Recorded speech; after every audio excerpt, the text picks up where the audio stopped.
Bapak Ibu saudara-saudari yang terkasih di dalam Yesus Kristus, selamat pagi, salam sehat untuk kita semua. Pada pagi hari ini kita akan kembali bersama-sama merenungkan firman Tuhan yang diambil dari 1 Tesalonika 5 ayat 1-11. 1 Tesalonika 5 ayat 1-11. Sebelum kita merenungkan bersama firman Tuhan, mari kita bersatu di dalam doa. Kita berdoa.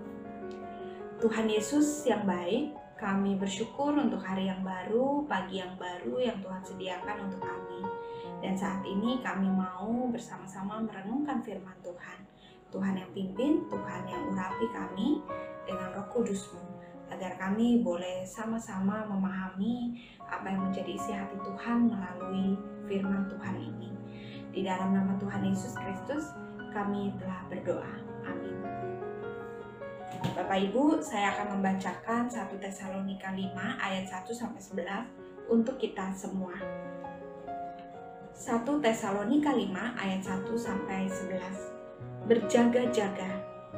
Tetapi tentang zaman dan masa, saudara-saudara tidak perlu dituliskan kepadamu, karena kamu sendiri tahu benar-benar bahwa hari Tuhan datang seperti pencuri pada malam.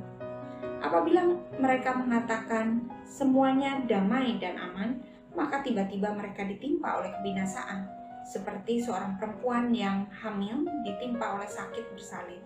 Mereka pasti tidak akan luput. Tetapi kamu, saudara-saudara, kamu tidak hidup di dalam kegelapan, sehingga hari itu tiba-tiba mendatangi kamu seperti pencuri. Karena kamu semua adalah anak-anak terang dan anak-anak siang, kita bukanlah orang-orang malam atau orang-orang kegelapan. Sebab itu baiklah jangan kita tidur seperti orang-orang lain, tetapi berjaga-jagalah dan sadar. Sebab mereka yang tidur waktu malam, dan mereka yang mabuk waktu malam.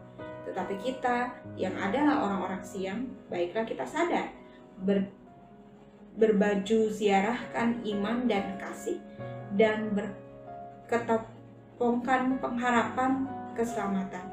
Karena Allah tidak menetapkan kita untuk ditimpa murka, tetapi untuk beroleh keselamatan oleh Yesus Kristus Tuhan kita, yang sudah mati untuk kita, supaya entah kita berjaga-jaga, entah kita tidur, kita hidup bersama-sama dengan Dia. Karena itu, nasihatilah orang akan yang lain, dan sambil membangunlah kamu seperti yang memang kamu lakukan. Bapak Ibu, saudara-saudari yang terkasih, tema perenungan kita pada pagi hari ini adalah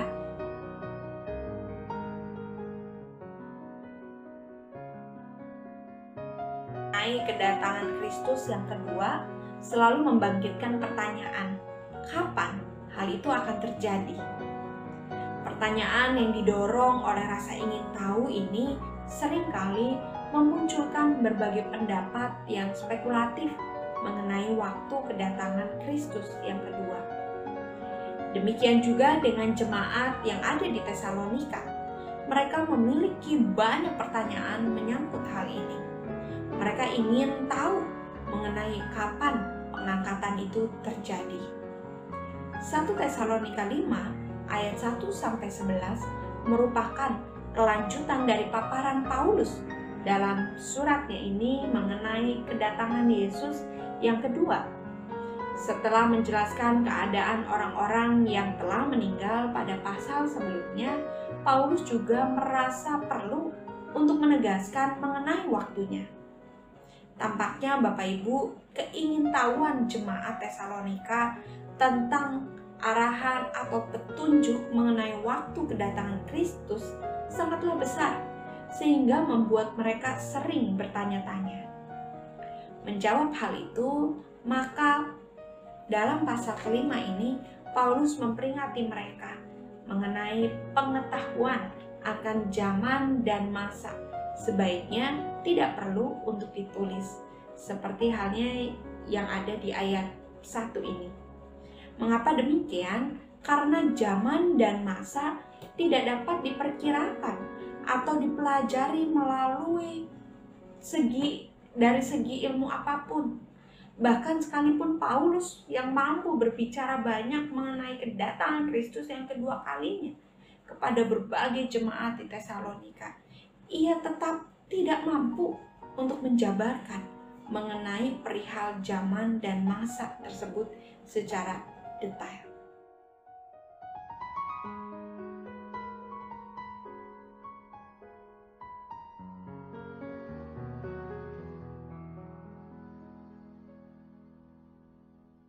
Bapak Ibu yang dikasihi oleh Tuhan Yesus, keingintahuan manusia mengenai masa depan bukanlah hal yang baru.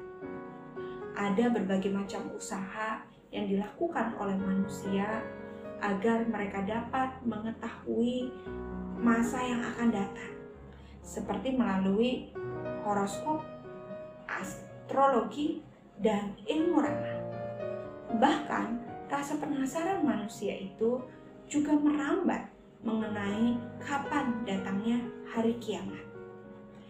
Dalam keyakinan Kristen, kedatangan Yesus Kristus adalah hal yang masih menjadi pertanyaan.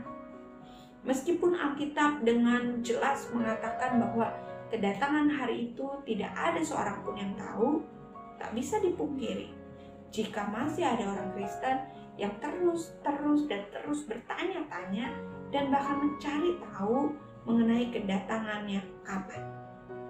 Rasa penasaran ini bisa membuat jemaat melupakan tugas dan tanggung jawabnya selaku orang Kristen, yakni menunjukkan kasih dan imannya dalam perbuatan kepada sesama, serta tidak ikut serta mewartakan atau berbagi mengenai kabar keselamatan kepada orang yang tidak percaya. Dan itu telah dilakukan oleh jemaat di Tesalonika. Bapak Ibu yang dikasihi Tuhan, apa yang kita pelajari dari perikop kita pada pagi hari ini adalah sesuatu hal yang sangat penting di dalam perjalanan iman kita mengenai kedatangan Yesus yang kedua kalinya. Sebagaimana Paulus dan jemaat Tesalonika tidak mengetahui kapan waktu itu akan tiba, demikian juga dengan kita saat ini. Namun ingat, hendaklah kita tidak hanya menunggu, tetapi kita juga bergerak, kita juga berkarya, kita juga melayani selama waktu masih ada, mewartakan kabar baik, kabar keselamatan, terlebih kepada orang-orang yang belum percaya.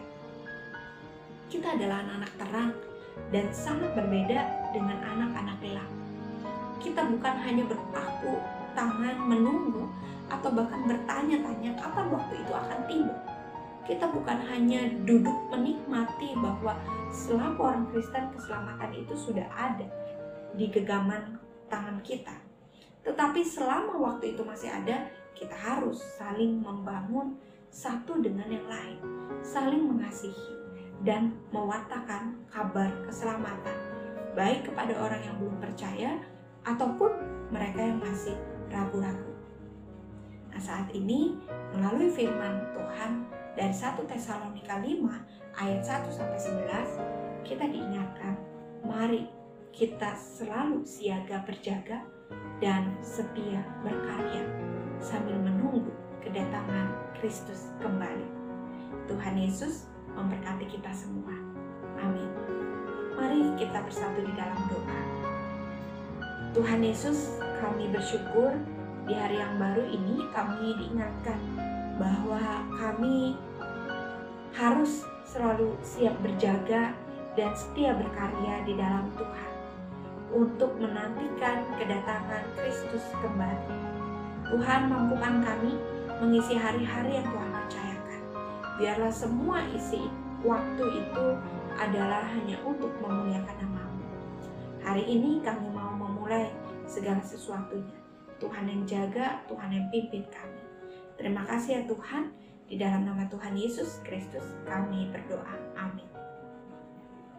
Selamat melakukan siap berjaga dan setia berkarya di dalam Tuhan. Tuhan Yesus memberkati. Amin.